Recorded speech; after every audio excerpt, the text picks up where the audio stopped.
I've spent my whole life seeking out mountains and climbing different mountains. And so to me, if something's one of the highest peaks in the state and I've never been there, it's like I ought to go eventually. I've now lived in Nevada for 9 years. As I've lived here longer, I just love the openness, I love the wildness, I love the sort of freedom. But I do think that there's a richness and a wonder that can't be experienced elsewhere and is worth experiencing. Most people know me for rock climbing, but out here, the climbing is only part of the adventure. I don't think this is what people think of in Nevada. The rest gets a different kind of wild. There's a donkey in the bar. I'm Alex Honnold, and I've spent my life chasing the seemingly impossible. Now, I'm hopping in my van to explore my home state of Nevada. Heck yeah. Dude, we did a first ascent. From wide open landscapes to the offbeat, the awe-inspiring, that's crazy, and even the unknown, it's time to get a little out there.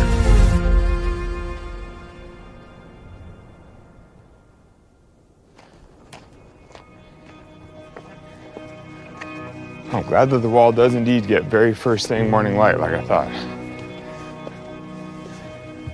I was first drawn to Nevada for the rock climbing. Who here has watched Free Solo? Yeah, everybody. Wow. Most people here watched Free Solo and know you from your big moment of free soloing El Cap. Was it Netflix or was it your idea? Well, so the original idea of climbing a building actually sort of came to some friends of mine like more than a decade ago. I mean, I definitely don't consider myself a celebrity. I think of celebrity as like Tom Cruise, like Julia Roberts, like freaking Brad Pitt. What a dude. I lived in my van for 10 or 12 years or so, and basically just traveled with the seasons and climbed full time and roamed around the western US. So I spent quite a bit of time in southern Nevada, and that's really helped me come to appreciate what the state has to offer. I live in Las Vegas, and not far from the Strip, you can find a number of adventurous places. From state parks like the Valley of Fire with its bright red Aztec sandstone to historic landmarks like the Hoover Dam on the Colorado River. And even one of my favorites, the Spring Mountains that rise to 11,000 feet just outside the city. So before I head out on my drive across the state, I'm checking out some of the best spots close to home. And there's no better starting point than the Red Rock Canyon National Conservation Area. The Red Rock Conservation Area is this incredible climbing area just outside of Las Vegas. And I mean, it's part of the reason that I live in Las Vegas because there's world-class climbing just on the edge of town. And so you can literally climb 2,000-foot sandstone walls within 15 minutes of a grocery store. I don't know if there's anywhere in the world that's quite like Red Rock. It's amazing. Right now we're at the base of a little wall and doing a little scrambling. Surprisingly, this is actually a route that got put up a couple years ago, but it's kind of a new classic, and it's really nice climbing.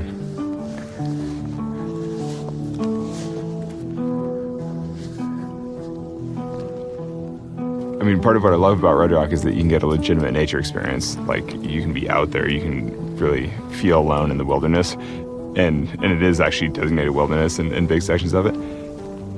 And yet, you can see the lights of Vegas the whole time. And there's a funny contrast when you get benighted in Red Rock, when you're like out in the canyons and you're lost and you're like, oh, I don't know how to get back to my car. But you're like, you can see the lights of Vegas glowing in the distance. You can see the Luxor, the one little light just shooting straight to space. And you're like, well, I know exactly where I'm going. I just don't know how to get there. As a free soloist, I sometimes choose to rock climb without ropes or gear. And Red Rock is one of the best areas in the world for soloing. There's just so much moderate climbing. It's just perfect for going scrambling. Yeah, I mean, Nevada is the most mountainous state in the lower 48. And I think that's an underappreciated aspect of the state of Nevada because people think of it as the desert and they think of it as flat desert. But there's actually no flat desert anywhere. It's the mountain, it's high desert. It's largely 5,000 or 6,000 feet and there are mountains going, way above that everywhere. And people always ask me, why do you live in Las Vegas? Because they visualize the Strip and they think about casinos and gambling and whatever else. And I always go into this long explanation of like, Las Vegas is amazing. It's kind of just easy living with incredible access to nature. And it's kind of hard to get that in, many other places in the US. So, I mean, I just love the wildness, and for me, that's everything I need.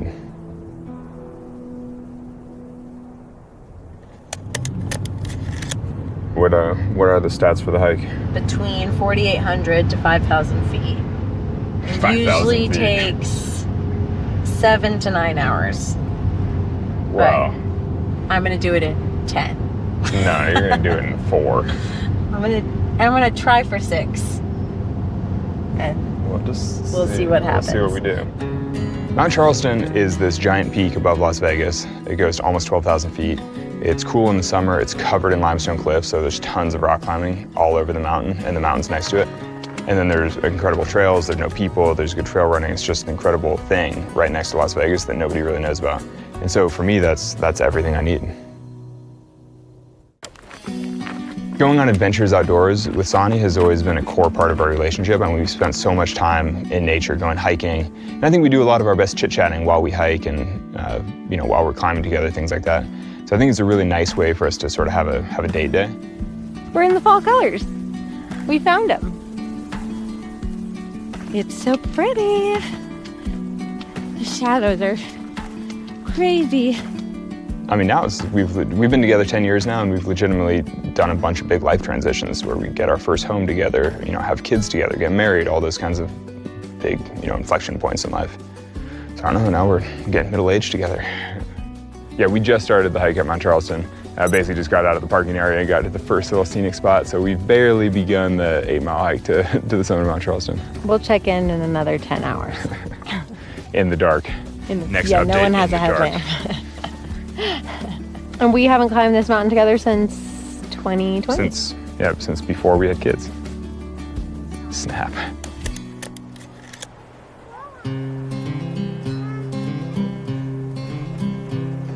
Whoa, baby. That was a crazy jump. Are you gonna jump too? Whoa. Whee! Good morning, welcome aboard. So exciting. My name is Sarah, and we are going to be together today on the gorgeous Colorado River. Sound good? Oh, yeah. Sounds great. What do you say, June? Hello. Thank you. Well, welcome to the world-famous Hoover Dam. The Hoover Dam was built during the height of the Great Depression between 1931 and 1935, finished 2 years ahead of schedule and $10 million under budget. Do you know any government contract that would do that today? That's the first time it's ever happened. Exactly. Now, when it was built, it was the tallest dam in the world. It's 726.4 feet tall, and at its base, it's 660 feet thick. So if you were to take the bottom of the Hoover Dam and flip it on its end, it'd be almost as tall as it is thick. Should we head downriver and go take a peek at some of our favorite spots to see? Yeah. Excellent. Look, June, we're going down the river. You see all the big cliffs, June? The river cut those. So Nevada's state mammal is the desert bighorn sheep, and if you look straight off the front deck, you will see in their natural habitat. That's so cool. So desert bighorn sheep. This is a huge treat. We don't always see bighorn sheep on our trips. Yeah, I've never seen them down in the canyon. Exciting. I do think the Black Canyon is really quite impressive. I think the landscape is so striking. I also really like the Hoover Dam. I think the Hoover Dam is a sort of a miracle of modern engineering in a way. You're just like, oh, that's such an impressive feat. It's cool. I like the little slice of history, and yeah, I like the canyon. Ready, set, jump. Okay, let's be careful because these rocks are slippery again. We just took a pit stop and hiked up Gold Strike Canyon a little bit, which is one of my favorite places probably in the whole state because it has these magical hot springs and they funnel down into the very cold Colorado River. So you kind of go from this very cold river and you walk upstream in these warm waters, and it's just really magical. It's like bath water. Whoa. Wow. I don't know if there's any goal to being a parent, but I want my kids to feel confident and well-adjusted and happy and just be able to navigate the world with ease. And so I think a big part of that is exposing them to different things, taking them to beaches, taking them to rivers, taking them to forests, climbing mountains, basically just being out in the world and making sure that they feel comfortable wherever they are. I want my kids to have access to nature and to be inspired by natural places. Nice, June. Yeah, I mean, I think a lot of people don't realize that they're just, under an hour to the Colorado River. You just think of Vegas in the middle of nowhere, but We're actually just quite close to the water, and there's actually quite an amazing outdoor community here. And Nevada in general is like so much public land. It's like 85% public land. So if you kind of know where to look, it's quite an adventurous place, really.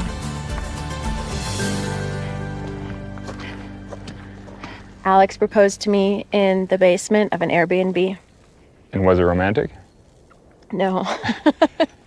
And did you say yes? Basement.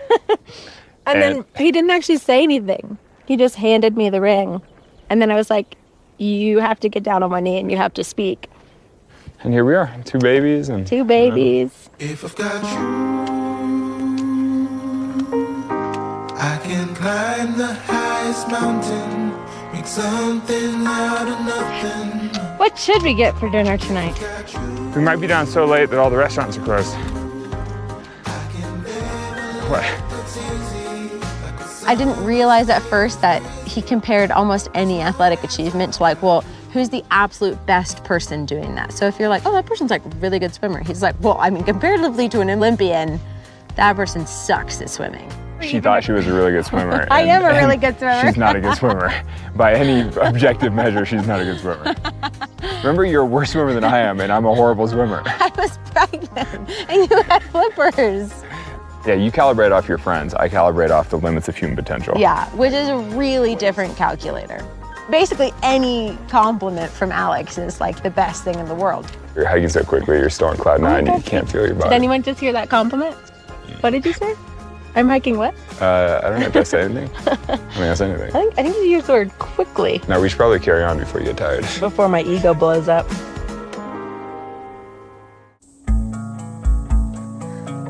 Okay, we're rolling on the stick again. We're hiking. We're nearing the summit of Charleston. Actually, we're not really nearing the summit. Actually, we've still got a ways to go. But we have some flats for a bit, and that's nice. Well, it's not really flat either.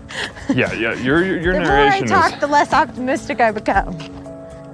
It's very beautiful, though. We're going through a burned forest, which is shockingly beautiful. While this area burned from a 2013 natural wildfire, much of the Mount Charleston wilderness is quite forested, and at higher elevations you can find a number of bristlecone pines, the oldest trees on the planet. It is cool just seeing these ancient trees up high in the mountains. I mean, especially the big, gnarly, like giant, I mean, they look like art projects. The sun feels amazing. Yeah. Isn't it crazy that there's a burning star and it is touching me, its rays, like a tender hug. Like a tender hug. That's so nice.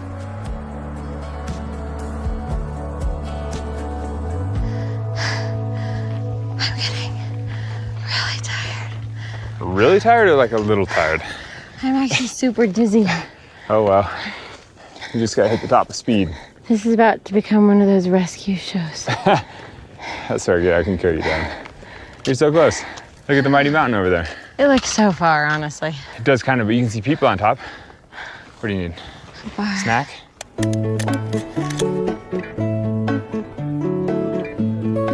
June, what flavor are you gonna get? Blueberry. Blueberry? We are in downtown Boulder City at Grandma Daisy's homemade fudge candy, malts, caramel, apples, and ice cream shop. It's my family's candy store and ice cream parlor. So I love being able to put smiles on people's faces. It's just a happy place to be, and you can't go wrong in a candy store. We've never been here. This is so cute. I would say the ice cream shop is definitely a hit with the girls. They love ice cream. Dad, look, blueberry. Yeah, yum.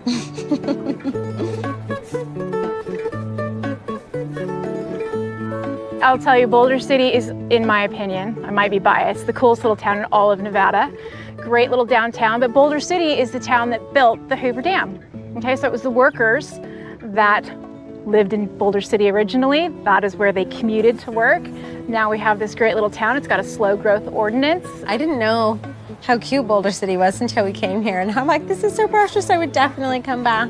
And this is like a nice pace. You know, it's nice to come to places where there's not tons of traffic and not too many, you know, it's not too crazy, because then it's easy to hang out with the girls and bring the family junk show and, yeah, do the whole thing.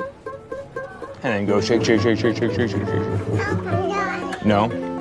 Nobody likes it when it Nobody likes it when the moves. line moves. Okay, all done. Oh, June Bear, you got a lot of ice cream on me. It's so cute. We need a napkin. Okay. Oh.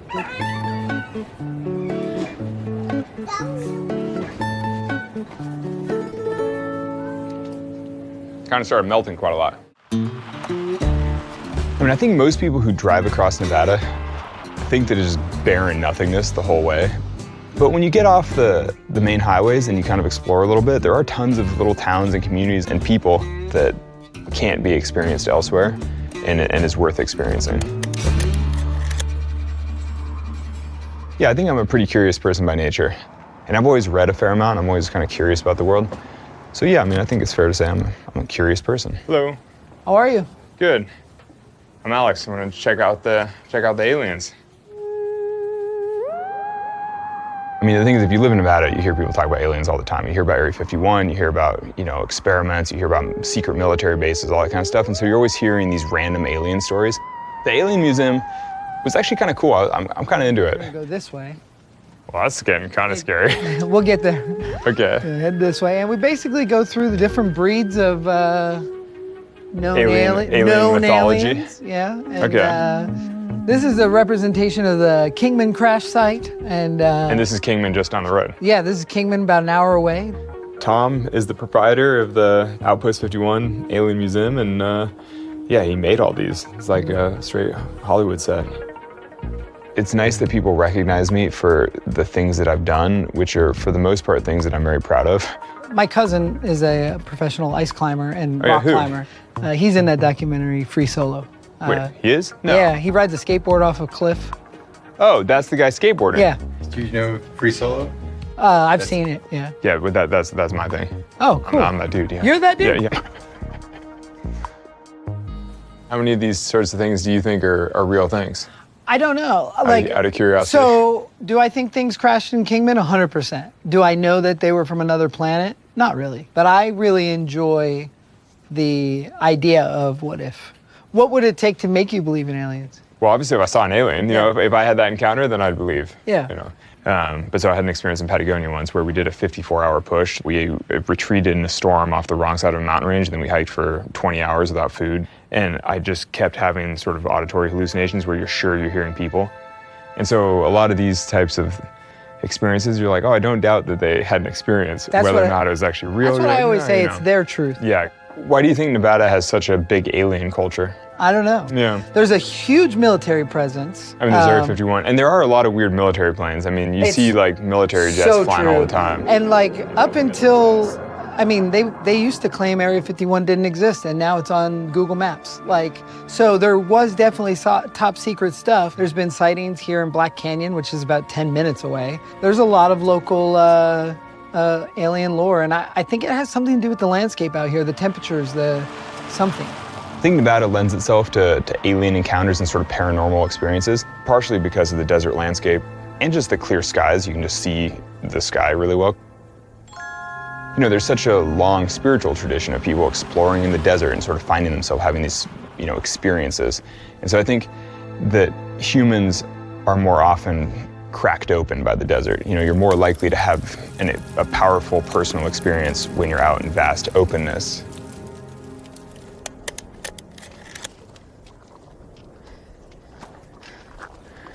Honestly, you're doing great for struggling to the top at altitude. This is pretty good. Now you're well above the summit of the Mummy, well above all the summits. No, you can do it. Keep going, keep going. You're so close, so close. Okay, this is gonna sound really morbid.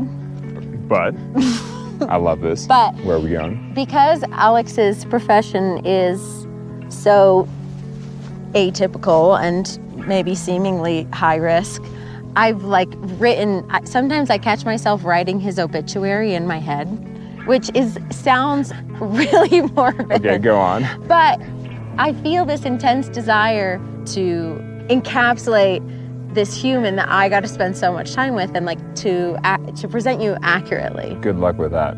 And I think a lot of people don't necessarily see the full Alex. Just like Mount Charleston, my personality is austere, magnificent, beautiful. It goes on slightly longer than you want it to. Whatever. Kind of rocky, barren, So that's our relationship. Windswept.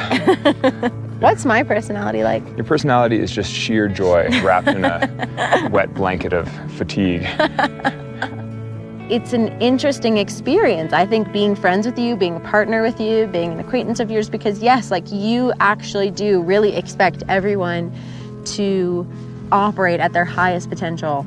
This just unwillingness to coddle ourselves or to accept mediocrity. Yeah, and it's difficult at times, but it actually comes from this totally genuine place of like wanting everybody to live their biggest and richest life. And so it's really cool, and I think it's a gift to be near you, no matter how infuriating it might be. Oh, it's so beautiful. The top.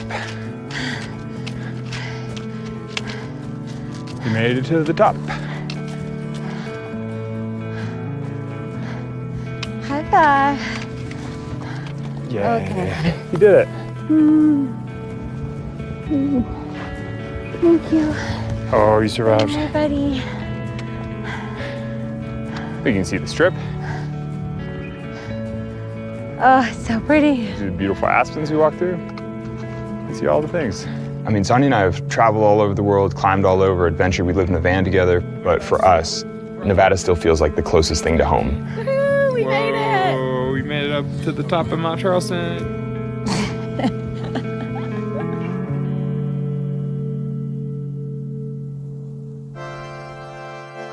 I'm leaving the bright lights of Las Vegas for the open roads of Nevada to meet up with an old friend.